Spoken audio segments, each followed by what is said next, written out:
मनुष्य अपने प्रश्नों का ढेर अपने कंधे पर लादकर जगह जगह भटकता है। कुछ प्रश्नों के उत्तर उसे मिल जाते हैं, परंतु कुछ प्रश्नों पर उसे अब भी संशय है, क्योंकि इनके उत्तर उसे मिलते तो हैं, परंतु अज्ञानता का कोहरा अब भी उसकी आंखों पर है।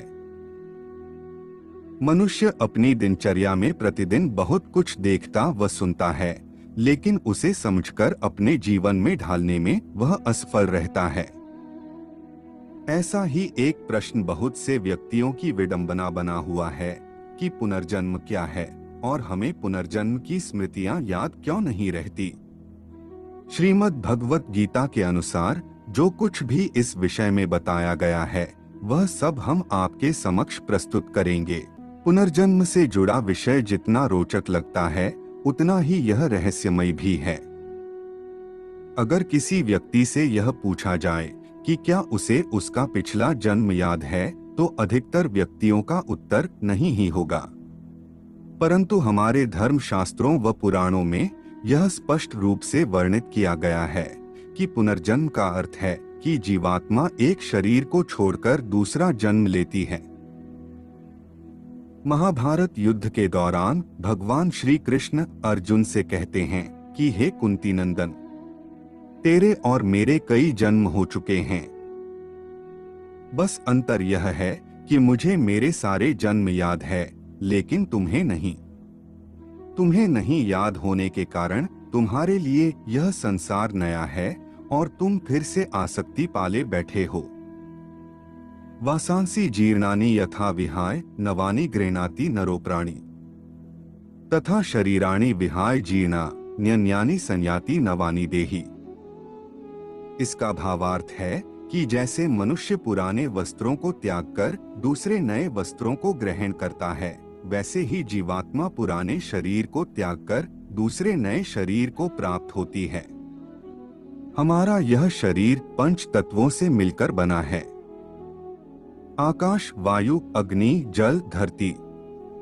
शरीर जब नष्ट होता है तो उसके भीतर का आकाश आकाश में लीन हो जाता है, वायु भी वायु में समा जाती है, अग्नि में अग्नि और जल में जल समा जाता है। अंत में बच जाती है केवल राख, जो धरती का हिस्सा है। इसके बाद में जो कुछ बचा है वह केवल आत्मा है। आत्मा कभी नहीं मरती। सनातन संस्कृति के अनुसार मनुष्य का मूल स्वरूप आत्मा है। पुनर्जन्म की अवधारणा कर्म पर ही निर्भर करती है, अर्थात जैसे आपके कर्म होंगे वैसा ही आपको जन्म मिलेगा। यही प्रकृति का नियम है। यह जन्म और मृत्यु का चक्र सदैव चलता रहता है और यह तब तक नहीं रुकता जब तक आत्मा परमात्मा में मिल नहीं जाती। जन्म और मृत्यु के बीच में जीवन माना गया है, लेकिन जीवन तो मृत्यु के बाद भी रहता है। जन्म और मृत्यु के बीच जो सबसे बड़ी कड़ी है वह आत्मा है। आत्मा शरीर में है तो संसार है, और अगर आत्मा ने शरीर को छोड़ दिया तो पारलौकिक संसार है। विज्ञान के लिए जन्म और मृत्यु के बीच की कड़ी आत्मा सबसे उलझा हुआ रहस्य है। आत्मा से जब स्थूल शरीर छूट जाता है या इसका स्थूल शरीर जलकर नष्ट हो जाता है, तब भी उसके पास दो चीजें बच जाती हैं, जिसे मन और सूक्ष्म शरीर कहते हैं। शरीर तो भौतिक जगत का हिस्सा है, परंतु मन अभौतिक है। यह मन आत्मा के साथ आकाश रूप में विद्यमान रहता है। इस मन में उसकी बुद्धि, सभी स्मृतियां और अनुभव संरक्षित रहते हैं। मृत्यु के बाद आत्मा सूक्ष्म शरीर में रहकर अगला जन्म मिलने की प्रतीक्षा करती है।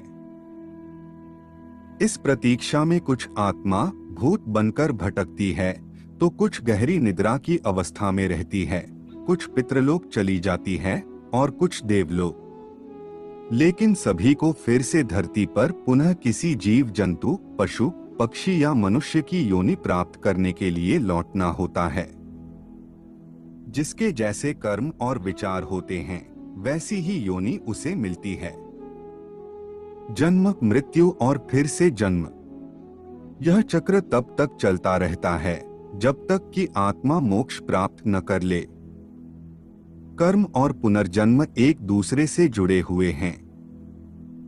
कर्मों के फल के भोग के लिए ही पुनर्जन्म होता है तथा पुनर्जन्म के कारण फिर नए कर्म करने का अवसर मिलता है। आपको यह भी जानना चाहिए कि आत्मा मृत्यु के तुरंत बाद नया जन्म नहीं लेती है। कुछ वर्षों के बाद जब स्थिति अनुकूल होती है तभी आत्मा नए शरीर को धारण करती है। कुछ दर्शकों का प्रश्न यह भी होगा कि हमें अपने पूर्व जन्म का कुछ भी याद क्यों नहीं रहता।